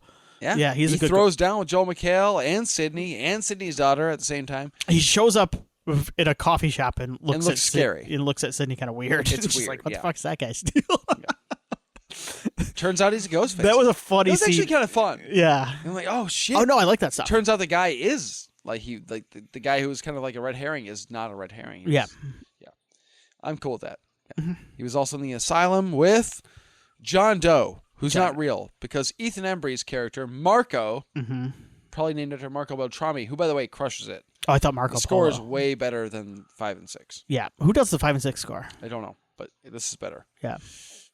I noted Marco Beltrami being back. I was like, yes. On a rewatch, it will hit me more. Sometimes with musical scores, I don't necessarily, unless there's scores that stick out like 28 Years to me. Stuff that like is really in your face. This was not that. But I was like, Marco's back. Like I could feel the it felt like it. So Marco, Ethan Embry, the second accomplice here. He's some sort of orderly at a mental institution called Fallbrook.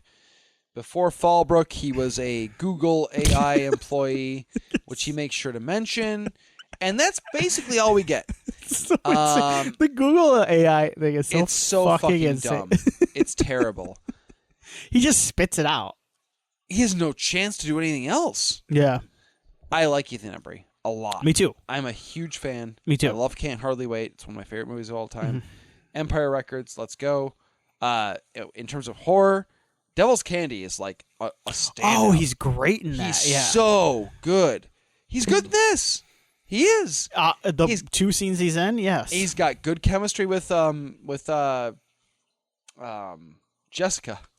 What's the actress? Anna Camp. Anna Camp. Mm-hmm. Thank you. He's got. I thought their chemistry was a ton of fun. Yeah. I wanted more of it. Yes. We don't get it, but I wanted more. He's perfectly fine in his scene as the orderly. Yeah, I thought he was good there too. It works. Yeah. He's convincing. I'm like, oh wow, maybe Stu is alive. I knew he wasn't because I had seen spoilers, unfortunately, ahead of time. You did not know, though. Did he convince you? I thought for a second. Did you go, "Oh shit, he might actually be fucking alive"? I kind of thought because of rumors that we were going the AI route, but then there was a seed planted in my head during that time where I'm like, "Oh, let's see where we're going here." He might be like this. Might be Stu. They might go all in on this. Yeah. Embry, I wanted more for him. Yeah. I'm sad I can't like sit here and go like he's one of my favorite ghost faces because I wish I could because it's Embry. And he was originally up for I like the meta of that. Yeah. He can't remember if he was up for Randy or Stu. Mm-hmm. He said that. He's like, I was up for the Kennedy thing or the Willard thing. I can't remember what. I love that though. That's great. He's of that era. He's very much in that mix. The WB Thriller era, he was like right in the mix. I want to report back to you on this book. I downloaded it on Kindle. I bought it. Yeah. It's called The Rise and Fall of the WB and UPN, and it's all about the Tell me. Yeah, because I didn't know this existed. That's my kind of stuff. It's like a 10-year-old book, but I didn't know this existed until a couple weeks ago, and I bought it like immediately. Like, oh, this is a me book. You and I love that. And yes. Nikki. Yes. Yeah. Anyway. So I wanted more for Embry because I love him. And he does fine with what he's given, but like, again, my understanding is there's more to this motive that we get in a different cut of the film. That was not, I hate to do this. I don't like doing it. No, we're going to do this because I need to, What could have been? Like that stuff kind of. I think it works here because. I think it's better. The first. Which sucks. Well, then the first 2/3 of this movie are building to stuff that feels like it would have happened. Apparently the original, let's just say it. Apparently the original cut of this movie includes the idea that Ethan Embry's character and the Carl Gibbs character, Craig Dane, I think is the Carl Gibbs actor. I want to give him credit. Okay. Craig Dane. Were huge fans of Stu Macher and Stuthers, believers that Stu was out there alive somewhere. And they wanted to make it a reality. And at some point, they hooked up with Anna Camp's character when she got institutionalized, and it all became a big thing. Mm-hmm. That's it. I guess she had her own motive, which was the whole Sydney thing. There was a time when there was a script version that was... Okay, say the whole Sydney thing. Go over Anna Camp's motive for me, please. So the original script is... My understanding is there was a version of the script where she was Stu's sister. Yeah. She went into an institution. She happened to wind up with people that were obsessed with Stu, so on and so forth. You want her current motive? Yes, I want her current motive. Yes. She was in an abusive marriage. Mm-hmm. Physically, emotionally, whatever. She read Sydney's book, Out of Darkness, from Scream 4. She read the book and she was inspired by the book because she was unhinged, apparently, and killed the husband. Mm-hmm. And became obsessed with Sydney as kind of a parasocial relationship. I love that idea. Parasocial relationships, like they exist everywhere. Like the internet. Yes, is in fact, terrifying. I think it's because I mean I don't think it has become It's a problem. way worse, and it's a problem. It's a problem when like talking about art in movies. Yes. I love that they don't expand on it enough. They don't explore it enough. So it doesn't. It's half baked. Again, it's half baked. It's also not a parasocial. Like the Stu thing is half baked. Yeah, it's also not a parasocial relationship anymore because they have a relationship. Yeah, like they have an actual relationship. Yes, they hang out. A parasocial relationship to me is from a distance. It's from a distance. It's thinking you're friends with somebody on TV. Yes, she's like actually friends with her. She's become friends with her. But that was after she discovered she was obsessed, and then like the New York thing happened with the Scream 6, and then Sydney didn't show up, and she goes, oh God, Sydney's boring now. She's settled down. She's just with kids now. She's not a survivor anymore. Yeah, this isn't right. Like look what she did for me. She needs to do that for other people. And so she decided that she was going to move close to Sydney and then kill Sydney in front of Sydney's daughter to give it a new generation of survivors somebody to like look towards. All right, it's not good. This is not good at all. No, the terrible. ending as it is like Ethan Embry unable to get a word in edgewise. Literally and figuratively. It's also funny because he plays it really good. Yeah. And honestly, I don't blame Anna Camp because I think she does well with what she's given. She's just got rapid fire everything. She was not. So I just saw an interview with her about this. And she was given nothing. Okay. And she goes like, I had to like come up with a backstory for my character. Like, okay. What? Yeah. What the fuck? She's like, I got what nothing. She had to come up with a backstory for her character to justify. And apparently she like went to Kevin Williamson and she's like, hey, here's like what I'm thinking. And he's like, yeah, sure. It's fine. I am fascinated. Okay. I need to know everything that went on behind the scenes of this movie. Starting with the Barrera stuff. Evidently, somebody behind the scenes, they did a full tell-all on Reddit. Did they? If it's true or not, who knows? Okay. So take this with a grain of salt. What they said was, I worked on this movie. I was around during Christopher Landon's time. I forgot about the Landon. And I stuck through. I was one of the few who stuck through during the entirety of the Williamson thing. He goes, there weren't many of us, but I was there. And he goes, I flew under the radar enough to stick around on the production. And he said, Williamson, they asked 5 or 6 other directors to take on the role or take on the job. And they were all like, nah, we're good. Nah, we're good. And they finally went to Williamson, and he's like, yeah, sure, why not? Like, pay me this much. Pay me money, like, sure. Yeah. Mm-hmm. Okay. And he took it on, and then he goes, Williamson was a fucking nightmare. Okay. Yelled at people, angry all the time, grouchy, nasty. Production sucked. Okay. That's what I heard on Reddit.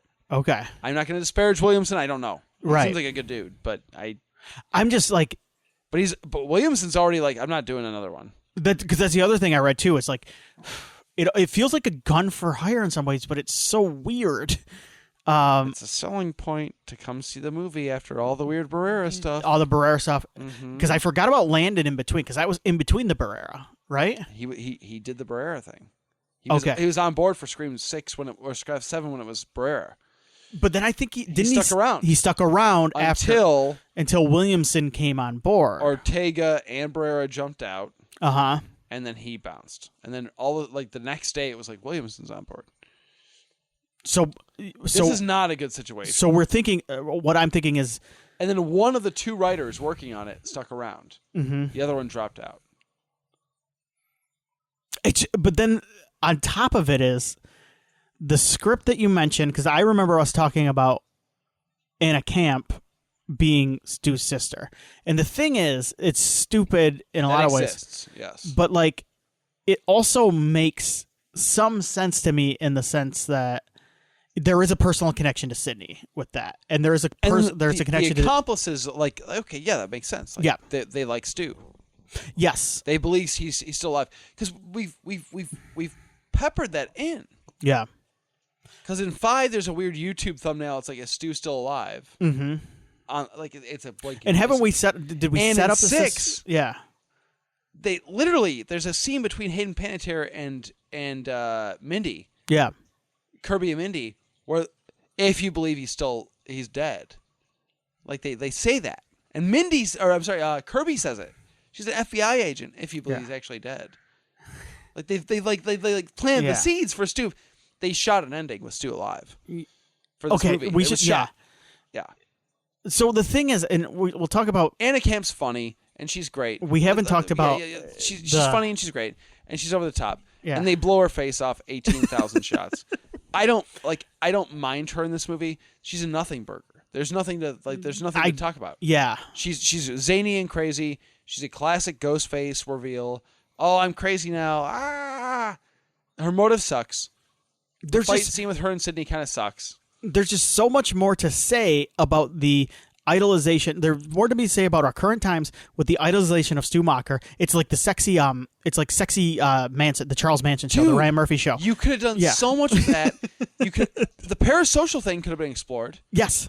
If that's your gimmick, do it. Explore it. They didn't do it. If your gimmick is explore the conspiracy theorist stuff, do it. Go nuts. I actually like that better. Yeah. Go nuts. They didn't do it. None of it's there. So it's half-baked shit thrown together in a cocktail of half-baked shit. There's nothing there. Yeah. There's nothing to digest. The movie's saying nothing. Yeah. I can see what it's trying to say. Yeah. But it's not. It's ultimately saying nothing. Because zero. Because there's too many ideas thrown into a cocktail of things. Because to me, none of the movie is building towards any of Anna Camp's motive. No, none of it. So maybe these guys and girls who love this movie will tell me I'm wrong, but I don't know. All right, so let's talk about the cameos. All right, so the cameos, we've got Matthew Lillard. Well, it's not even a cameo. He kind of plays Stu. Like, it's kind of a role. Yeah. He's fun in this. I enjoyed seeing him again. He's a little over the top. Stu's always been a little over the top. It works. There's some silliness. Like, I think he has like 1 or 2 callbacks to lines from Scream 1, and I'm like, yeah. And then he is silly, like turning the phone off. It's pretty dumb. There's some weird phone related stuff in this too, because like the daughter has her phone. No one calls the phone. Yeah. Calls on the phone. Yeah, it's like she has the phone on. She doesn't have it on silent. She has the phone on loud the one time. When's the last time I do it? Okay, so talk to me. I do it all the time now. Because what I've essentially started to do is to get off my phone at night. Like when I get home, I want to be off my phone. Yeah, sure. So I go in my mind. I'm going to treat it like my old landline phone when I was a kid. I'm going to set it over on the counter, and I'm going to throw the noise on. I'm going to take the silencer off, and it's like when I get if someone wants to call me, they can ring. If someone wants to text me, I don't hear it. Yeah, that? I do it. Yeah. I don't want my phone on me. Okay. My phone has not been switched off of silent. So this is the third phone where it got clicked off. Yeah. And it has not been touched since. Yeah. The only time that's not true. I take it off of silent if Nikki is grocery shopping. Okay. She grocery shops solo. And oftentimes she'll call or text and say, "Do we need this?" Because it's like one of those, "Oh shit, do we need?" Yeah. And I want to be ready for it, so I can say yes, okay. no, because she's in the store. That's it. It's the only time. Yeah, and mine is a personal thing, like just a way to help me get. I like that. Yeah, get off my phone. I like that. But it was just funny to me because like in the movie it happens at the worst possible time. Anyway, it's so funny. Baggy, we gotta get back to so Stu is. He's dead. The way it's shot is weird. The AI stuff looks like shit a lot of the time. I thought the Stu stuff was fine leading up to the finale. Okay. It didn't bother me. I was fine. I thought it was fine. It was nice to see him. The pointing stuff was silly. When he's, I'm gonna kill you, bitch, and he like hits the phone. But to be fair, that might be how an older Stu would turn off the phone. He's bad at it. Yeah, I've seen my dad fumble around with. As a Stuther, as a former Stuther, former now. You don't think he's alive? Still? Who fucking knows? No, it would be so stupid to bring him back at this point because we've already seen him. We've seen Lillard. Like if you were going to do it, just do shit or get off the pot and do it here. In 7. Give it time, pal. So it might happen. This is a fun way for me to get Stu back. I always liked the AI idea. I don't necessarily think it's pulled off with the most grace. I just don't get it because like the whole time, every character, like the smartest character in the room is who? Gal. Yeah. She's like, it's AI. Yep. And so the whole time you're like, yeah, it's AI. But then also like they play with you a little bit. Yeah, sure. But like, I don't know. Like I never once go like Stu is definitely alive. Like when Embry's like, and now for my accomplice, come on out, Stu. I'm like, it's not Stu. Yeah. There's no part of my life like where I'm like, because they've already like done the Dewey thing. Yeah. Like they did like the we're gonna talk about cameos, but like the Dewey thing, like seconds before they're like, oh, here's Dewey and Mrs. Loomis and Roman. Two of those characters have been shot in the head. That's the thing is like as much fun as it was to see that parade of ghost faces in that scene. It's cute, but it was fun for me to see. It makes no sense for why those people would do that. Like, why are they doing this? What purpose does it serve? It does.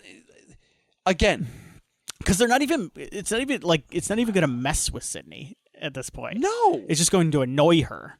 She doesn't buy it anyway. Yeah, she doesn't play like she buys it. I don't know. It's dumb. Did she have a gun on her the whole third act, by the way?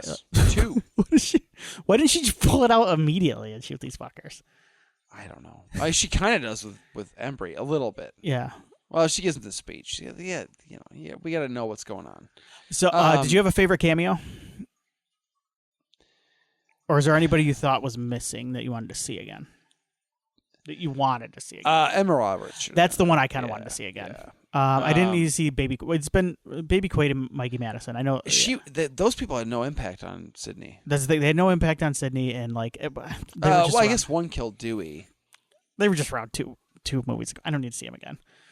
Yeah, they asked multiple. Yeah. Most said no. Yeah. So, like I said, but one day a book, or at least a few chapters, I want to be written about. There's going to be a revised version of that book that we've read. Yeah. And it's going to delve in and it's gonna. I hope so. It's gonna be like, wow. I think this one's gonna be. No, it was a shit show from the start. It's gonna be surprising, I think, though, even for us who have kind of know some of the production stuff. Like, yeah, I do think this is gonna be eye opening, and like in terms of like. Not just where this franchise has gone in terms of, because I'll be honest, I don't want to see another Scream. All right, let's wrap it up. I'm with you. I need a break at the very least. 5 to 10 years. Yeah, I am.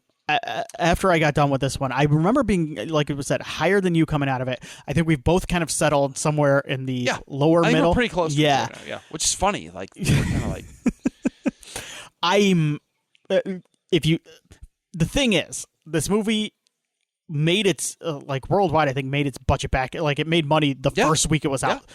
Paramount owns it. They are going to look for any theatrical success they can find right now moving forward. It's crazy, yeah. Because they are they are still focusing on theaters, and that's part of the reason why They're they want buying Warner Brothers. That's part of the reason why they want them, because Warner Brothers was like super hot until The Bride.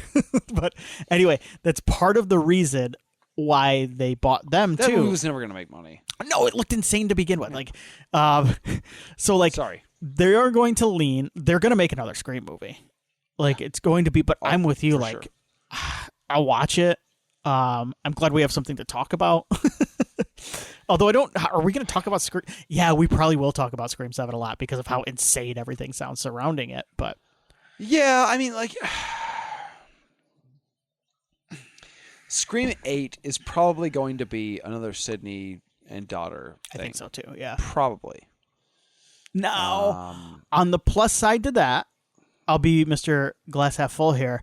We could get some development of the younger characters. Not in this movie, of course. They're all dead. But like, I do think it will be more focused on her and her clique of friends. It will probably be her in college, would be my guess, right? To mirror Scream 2? We've done that though. Like, God, Scream 6 was that. Like, I just don't. I don't know what more this has to say. Like, I've hit a point now with Scream where I'm going, I don't know what we do.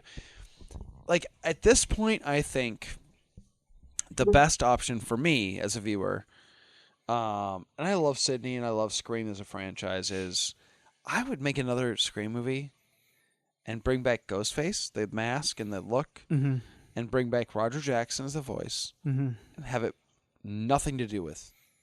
So essentially, a brand new mystery, a brand new origin, just kind of like a hard reboot in some ways. Yeah, that's kind of what I thought too. I'm cool with that. That's what was so exciting about Scream in the first place, was like, this is a mystery. Like, who's the killer? Who's the... Like, I don't want anything tied to Sydney or Maureen Prescott or any of that stuff. Give me a brand new something. You don't have to state whether or not it's related to... or it's in the same universe. I don't care. Just do it. Just make it. They kind of tried to do that with the TV series, but they differentiated like a ton because the mask is different. The whole... I like the TV series. The first 2 seasons, I never watched the VH1 I didn't watch it. thing. Yeah, no. I like the Ghostface mask, the VH1 one, but just do it different. I'm with you. Fine. But the thing with that is, to do that, you need to take a long break because you need to have people move on from Sydney. Yep. Because I do think there is still an attachment to that character. As there should be. She's yes. great. But the reason why, like... absence makes the heart grow fonder. People don't people. I don't think people hold Laurie Strode in the regard they did before those 3 movies. Yeah. I don't hold her in that like as a character. I'm like, okay, Laurie is Laurie. That's kind of tired. Yep. Ellen Ripley. Like, I kind of hit a point with Ellen Ripley where I was like, when Resurrection, I'm like, I'm good with this. Like, Sigourney shouldn't come back for more. Like, we're done. It's 2 of my 3 favorite, like, final, like, kind of, not final girls, but, like, horror heroines. I'm at that point with Sydney. Please don't come back. Like, we're good. Yeah. I love Nev. I love the Sydney character. Please stop. Like, we're done. We're good. I got to see you as a mom. That's really cool. Like, I don't want to be tired of you. I don't want to be, like, over it. I was kind of already over it after 5. Yeah. And I accepted this one because we had a break with 6, And we got a new angle with this one with 7, where like we can see Sydney as a mom and like a wife and this whole. I'm good. I think this is a good close. If you want it to be, this is a good closing chapter on Sydney, as far as her character goes. Not the movie itself, but her character. But also, I don't want her daughter back either. No offense to Isabel May, but like, if you bring her back, you got to bring Sydney back. She just finished the 7th movie saying like, I wish I was in New York, about people completely unrelated to her. Yeah. So if she doesn't show up for her daughter getting attacked by Ghostface, what are we doing?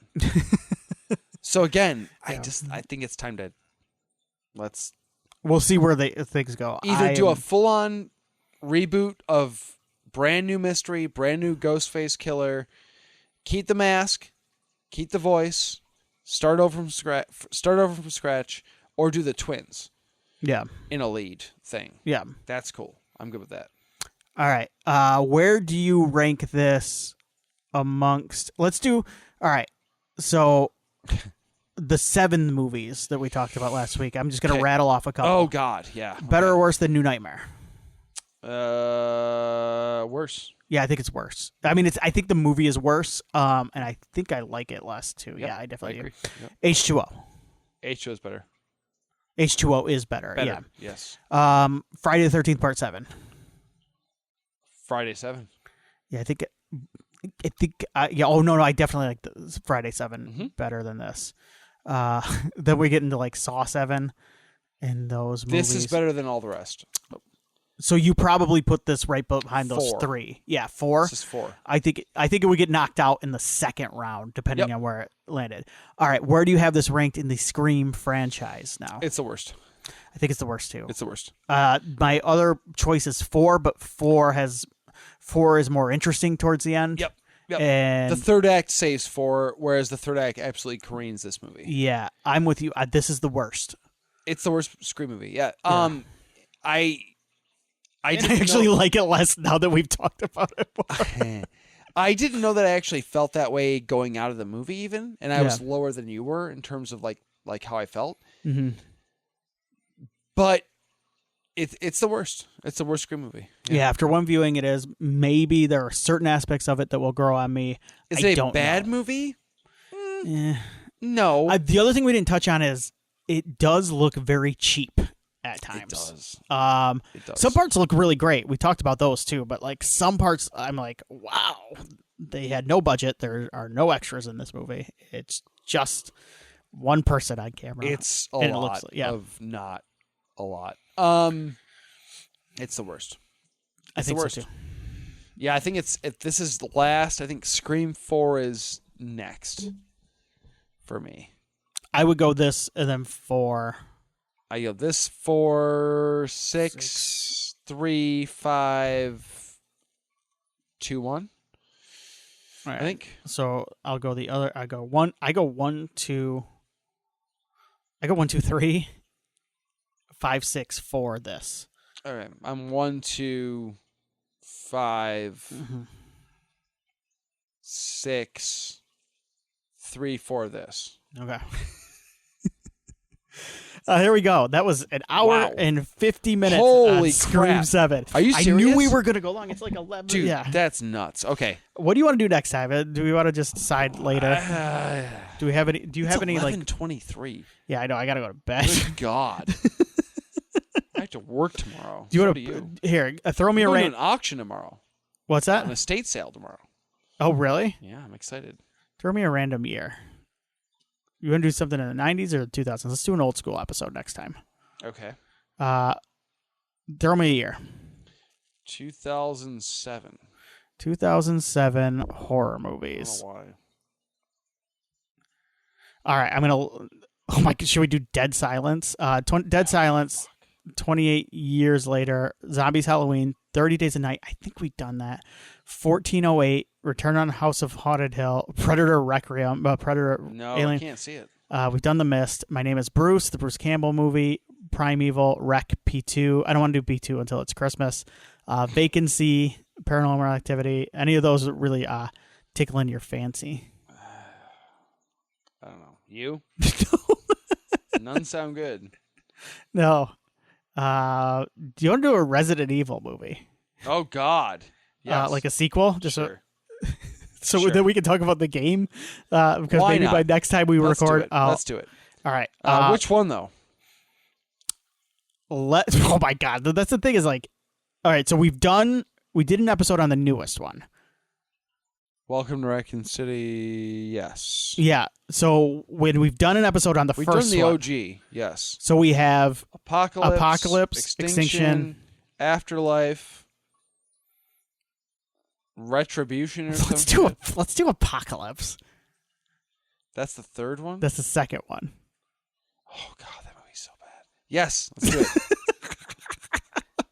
Let's do it. Resident Evil Apocalypse. Hey, they're in Raccoon City. The new game is in Raccoon City, at least partially. Have you reached that point? Are you in Raccoon City yet? No. Okay, well, you're going to get there. Sorry, spoiler alert. It's okay. I'll probably forget about it. Mike Epps is in this one. Okay. It's in the trailer, so... So 3 I kind of like. That's Extinction. That's the one with the crows. This one... This had Nemesis, right? And I remember thinking, like, oh, shit, Nemesis is going to be this sick. Let's do it. I'm very excited. Bro. I'm very excited for this. And maybe we could talk about the entire Resident Evil franchise. I think we'll probably cover it. Fuck. Okay. Bye, everybody.